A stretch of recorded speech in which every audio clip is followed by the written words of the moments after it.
Morning, everyone. Beautiful Saturday morning here in my hometown. It is the 20th of July.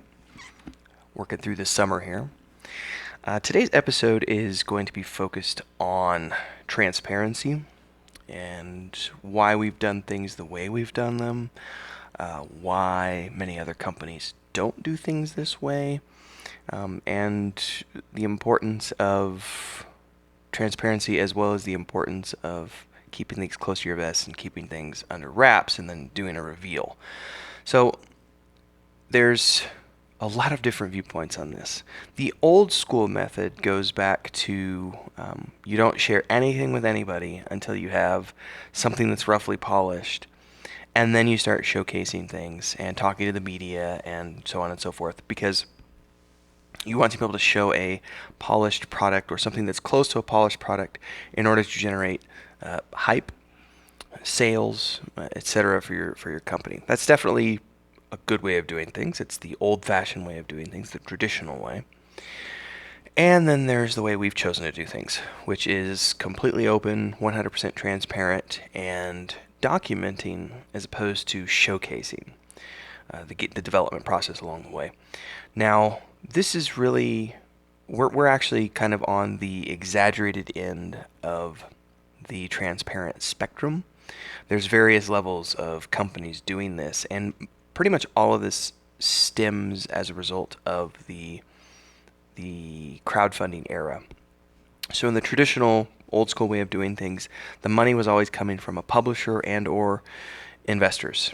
And you had a good chunk of change to work with. In the case of most mmorpgs that have ever been developed, we're talking tens of millions of dollars. I think just depending on who you talk to, like Vanguard, for example, was, I believe, rumored to cost around $40 million was what they got from Microsoft. World of Warcraft, I believe the rumor is that it was around $50 million to produce World of Warcraft.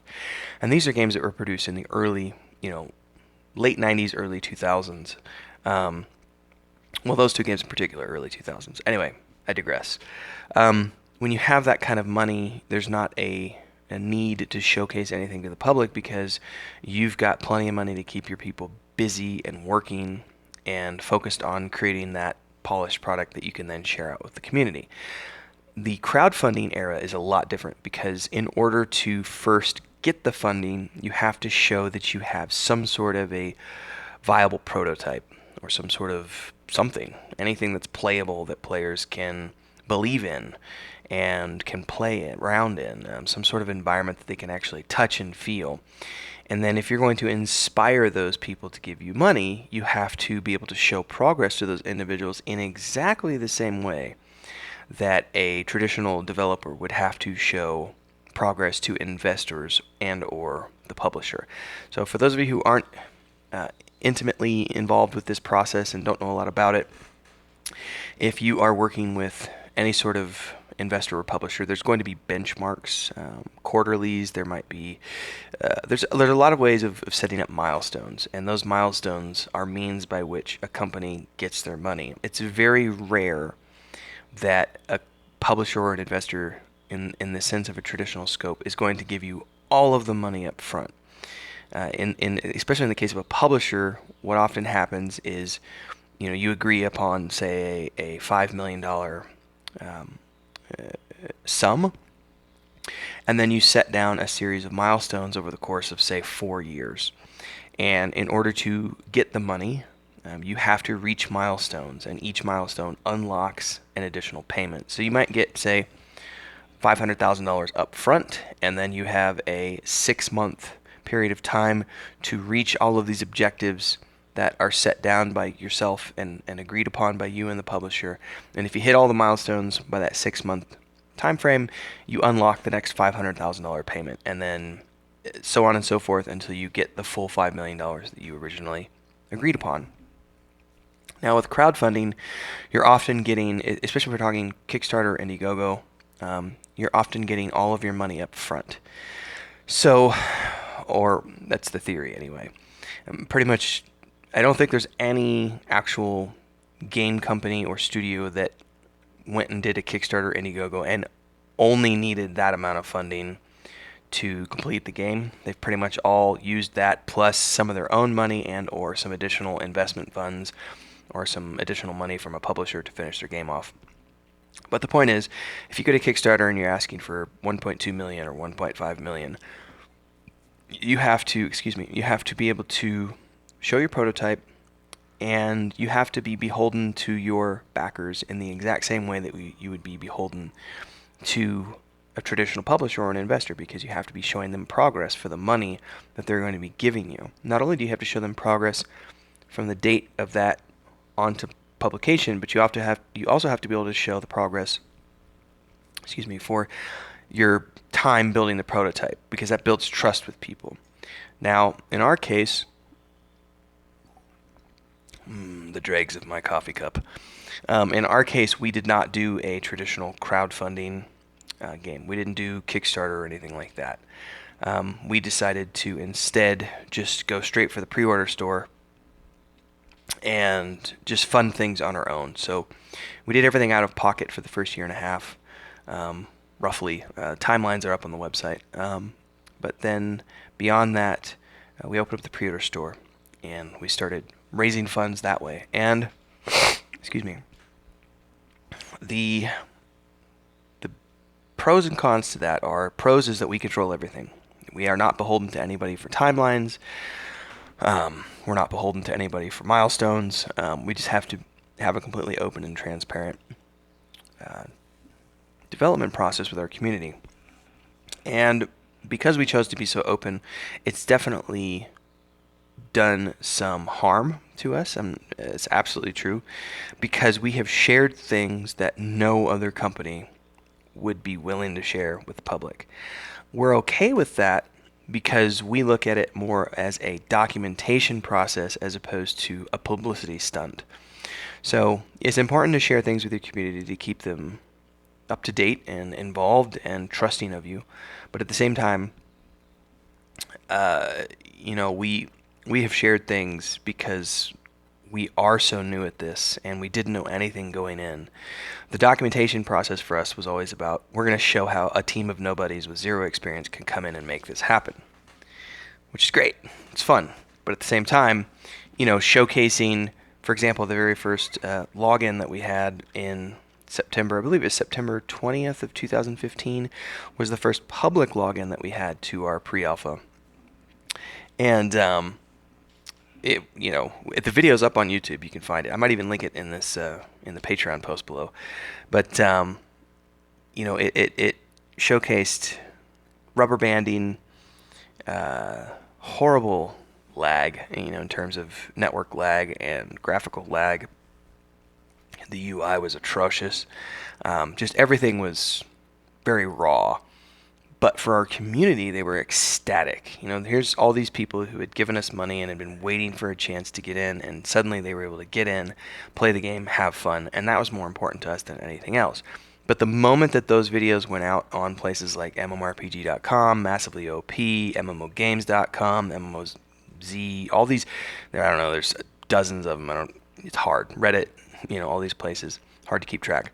The moment that video went out, the overwhelming response to that video was negative. You had a lot of people who were like, this is dog shit, this is the worst thing I've ever seen, there's no way this is ever going to be a completed product, blah, blah, blah, blah, blah, blah, blah, blah. Are those people wrong? About a lot of the stuff, yeah. About the visual quality, no. Absolutely, the visual quality was dog shit. But that's also the part of the process that most game developers have never shown before. So people aren't accustomed to seeing what it looks like behind the scenes before they've added in, better art assets and a little bit of polish, and they're in a beta form.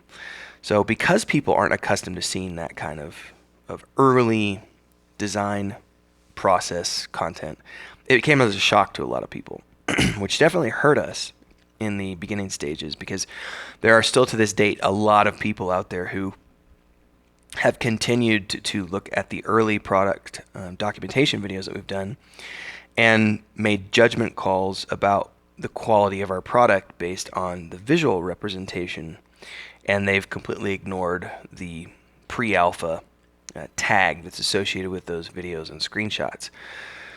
So there is a pro and con to this, because the pro is that by sharing things and documenting our process from the early stages, we're able to gain the trust and the belief of and I'm going to use this term very loosely because it doesn't mean what people will want to think that it means, excuse me. But I'm going to say that because we've been so upfront and transparent, there is a certain selection of hardcore fans, who don't really care what it looks like, because they're just excited about the project, which is awesome. However, hardcore fans can also, if they are the vocal type of hardcore fans, they can create a sort of hype wagon, which is something that you don't necessarily want too early in the project, because it can turn people off. So it's a double-edged sword. But by sharing things so early, we're able to earn the trust and the belief from people that we're actually building a product, that we're capable of doing this. And then that in turn is a domino effect, because then their friends and family will get involved in everything else, which is a great way to get the early community built up and all of those people into early access to help start testing. And without these people, it would be much harder to build the game. And I'm not talking about, from a financial standpoint, because even though these people have purchased the game and they have bought into the early access, the portion of the money that they have put in comparison to what the team has put in comparison to what investors have put in, etc., it's a very small amount when compared to the rest of what's gone into this project. So when I say that their contribution is important, I don't mean from a monetary standpoint alone. It is important, but what's more important is the testing pool, because these are the people who are going to be there testing the early features and so on and so forth. But they're also the people who are helping us with feedback on whether or not these systems actually work the way we all want them to work, and whether they feel fun or not. So it's an invaluable part of the process, and it's great that we have those people. And by being so transparent so early on, you're able to have this group of people who really believe in what you're doing. Like, they're not just here for flashy graphics and the fluff. They're here because they want to be a part of the community. They want to be involved in the project. They love the lore. They like the people on the team who are working on the project. They believe in the people on the team. So it's a movement. Some people will call it, it's a cult-like mentality, but it's not at all what it is at all. It's a fan base. It's no different than, I ran a travel blog for almost a decade. It's no different than the people who were there at the very beginning when I started things off, and I had like 10 fans. And then those 10 became 30, and those 30 became 150, and 150 became 1,000, 1,000 became 5,000, 5,000 became 15,000. Those early 10, 20, 30, 40, 50 people, up until around the 300 people mark, you're interacting with those people on a regular basis. You're having one-on-one conversations and everything. And then when things really start to blow up, you can still look back to those people and say, without you guys, this would have never happened. So that part of the early stage in being transparent is very, very useful for a company like us when doing a crowdfunding type project, because you can get those people on board who really believe in the project. Now, there's a whole 90% of the gaming community is not going to give a shit about your product until it's polished and ready to be launched. Totally fine.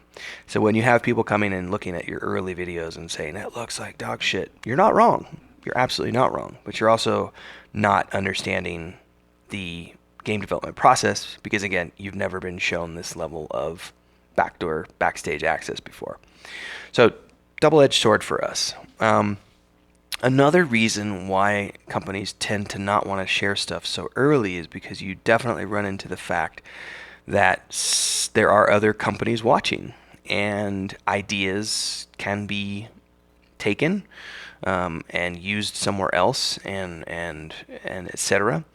Now, that's not to say that great minds don't think alike. There's a lot of things in games that every company does. Like, every game is going to have, a good example of this is every fantasy game is going to have magic users, right? Like, having a wizard in your game is not unique. It's not something that another company can steal the idea from you and suddenly have an original concept. But there are mechanics and ways of doing things that your company might have which are completely different than anybody else in the market. And if you share these things too early, you run the risk of, on the one hand, you're getting people inspired because you're like sharing something that's so unique that people go, oh my God, that's really cool. That's an idea that's never been seen or done before. I love this product because of that. So on the one hand, you're inspiring people to like your project because you're doing something new, different, risky. On the other hand, if you get another company that reads one of your newsletters or looks at a social media post or reads your Discord and says, oh, that is a good idea, let's do that, and that team has more people than you, more funding than you, etc., they can then implement the idea before you. And even though you might have been the person and team who came up with that idea, the fact that they implemented it first means that they're going to get credit for it in the gaming community. And when you finally reveal yours, people are going to go, you just copied so-and-so. So this has definitely happened to us on a few occasions. We talked about a lot of stuff back in like 2015. We did a lot of theory crafting episodes with various podcasters, vodcasters, streamers. We did our own shows, and we talked a lot about what we were building. And there was definitely, some of this may have just been coincidence, but there was definitely some other games in development that within a week or two after we would do an episode, and this happened 3 times in particular that we really took note of and made us start being more cautious about things. But within a week or two of us saying something in one of our videos and doing an interview, these other companies would then announce that they were doing the exact same thing. And because they had bigger teams and more money, they were able to show the actual earliest iterations of that very quickly. And, you see all these community members going, oh my God, that's so cool. And in the back end, you're sitting here going, this is bullshit because we're the ones who came up with that idea. And so on that note, transparency can be really cool for, building trust with you and showcasing new ideas. But on the flip side, you do run the risk of, somebody else coming along and stealing your thunder. And again, some of that can just be coincidence. Like, oh, we're going to have fire mages in our game. And then 2 weeks later, another game goes, yeah, we're going to have fire mages too. And look what our fire mages can do. And they showcase a really cool, thing that their mages can do. And they show an animation sequence in a video. And the community goes, ooh, that's so amazing. And it is what it is. So this is one of the reasons also why when we made the transition to closed alpha earlier this year in 2019, we made the decision to finally go under NDA. That was never a part of our original design philosophy, company policy, etc. From the very beginning, for those of you who have been around for a long time, you'll know this, but for those who haven't, when we first started doing this and we first started taking pre-orders in our store, we were extremely open. We shared spreadsheets. We shared our financial spreadsheets with everybody. We showed every single penny that was coming in and every single penny that was being spent. We shared receipts with everyone. We had a whole separate section of the forums open for the high-level backers so that they could, interact with us and have a little bit of feedback on where money was being spent, so on and so forth. But once we hit a certain level and we saw that anytime we talked about something or showed things, there was always this risk of something being taken by someone else, we kind of said, okay, here's a list of things that we can talk about that are kind of generalized MMORPG things that have been done by lots of other companies. We're just doing them in a unique way. And here's this list of things that we need to not talk about and can't share with the public because these are things that are going to set us apart from the other MMORPGs that are going to be launching around the same time as ours. And even though, I look at things, and people can tell you this if you've never been on our forums or a Discord before, we're very open about, we fully support the idea that this is a symbiotic community. So yes, these other companies are our competition, but at the same time, I don't really give a shit because they're games. I'm going to play them. I'm going to love them. I love the fact that these people are building amazing products. I want to help those communities, which is why I'm always mentioning them in our Discord. I'm continually promoting lots of other games along with our own game because I'm a big fan of gaming. I love gaming. That's my life. And I want to see all of these games succeed because I want to play them, So I'm happy about that and I want to do that, but at the same time they are competition. And so the business side of me has to say, okay, well, let's reel that in a little bit. Let's rein that in. Take that enthusiasm, and remember that, there's a certain set of things that we can't talk about publicly because when we want to have these dozen things that are different from this game, this game, this game, and this game, because that's going to inspire people to want to play our game above these other games. So when we made the decision to go to closed alpha, some of that was just because, hey, you know what? We've done transparent. We've done that for 4.5 years. It's worked very well for us, but there have been a few examples of it not working for us. So we're going to have to make people sign an NDA now, and we're going to have to go into the next stage of development, which is we're going to start implementing features that we don't want people talking about, and we want to be able to have those be surprises when we launch the game. So again, transparency can be good, it can be bad. I think overall, if I had to weigh it, I'd say that it's probably 85% good versus 15% bad.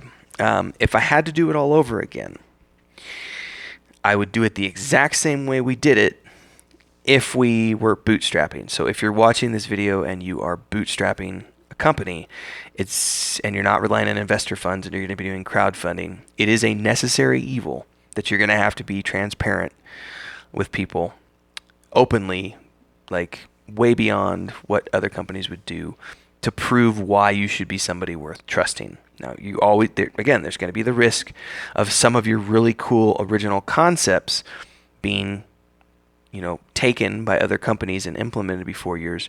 But that I think that's a calculated risk that's worth taking. But again, if I went back into this and we had upfront money and we were building a project based on spec, we would do the traditional route of not sharing anything until we were ready to start taking pre-orders against like a beta product, which was something that's polished, because that's just a better way of doing things in terms of, having a lot of surprise for your product when it comes out and building a lot more hype. But there is, pros and cons to all this stuff. So if I can go back a little bit about, the openness of being transparent. It's not just about showcasing what you're doing. Personality plays a big part of this. So in my public speaking career and in my career before this, working as an influencer with my wife and then doing a lot of work with tours and boards and brands around the world, the importance of being someone that other people can trust is invaluable. I've often said during my speaking engagements that nobody trusts McDonald's. Nobody trusts a corporation. If a corporation tells you this product is good, you know that they're only telling you that because they want to make a sale. So when I see a commercial for burgers, when I see a McDonald's commercial for hamburgers or something on television or during the Super Bowl or something, I already know that that's an ad created by a commercial entity to make me want to buy their product. And so I'm naturally suspicious, as are 99% of consumers, because we've been just completely saturated with that over the years. But if my best friend comes to me and tells me, dude, you've got to try the new hamburger at McDonald's. I know what you're thinking. It's McDonald's. They're bullshit. But I'm telling you, man, you got to try this new burger. It's amazing. It's worth the money. I'm far more inclined to want to go eat a burger at McDonald's because my friend told me than the commercial on television telling me. So this goes back to the why influencer marketing works so well. And this comes back to transparency as well. When you are in the early stages of your product, something that we chose to do very early on, because I had the previous benefit of having worked in this industry in a different genre, I was very adamant that everybody on the team get on camera and introduce themselves and be a part of these podcasts and vodcasts and streams and be a part of the community. Now, not everyone is going to have the same level of comfortability in terms of being on a be in front of a camera, showing their face, so on and so forth, and that's okay. But if you can at least get them to make an introduction and get them in the spotlight for at least a couple of times, it does amazing things for the credibility of your brand, and also for just putting a name to the face and a face to the people working on the project, which inspires people even more than before, because you're not just saying, here's the product, buy the product because it's a cool product. It's here's a cool product that we would like you to buy, but here's the 15 people working on the product. These are their lives, these are their personal quirks, these are their likes and their dislikes. Get to know these people. And because you're building that personal level of connection with people, you're inspiring more confidence in the project, because people are able to relate to each individual on the team and what they're working on, which I think is very important for people to be out there. There's also something to be said for the importance of a brand ambassador. And if you look at these big companies, Microsoft has Bill Gates, Apple had Steve Jobs, Virgin has Sir Richard Branson, Tesla and SpaceX have Elon Musk. These are the individuals who built these brands, and they are also acting as the brand ambassadors, and they are literally infusing the market. They're infusing the community, the fans, the public, with the exact same passion that they have for the project, and they're using their charisma to build. And this all sounds manipulative and weird, but it's not. It's just, this is human nature. You're building fanaticism in people. You're showing them, man, this is how excited I am about my product. This is how excited I am about what I'm building. Look at how excited all of our team members are about building. You're gonna love this. Like, this is why you're gonna love this. And it's not manipulative. It's not, people have this, they don't trust marketing sometimes. And that's unfair, because there's nothing diabolical or evil about marketing. It's just a way of leveraging different concepts and tactics to inspire people, and that's not a bad thing. There's nothing wrong with making money. Companies need to make money to survive. Everybody needs money to eat.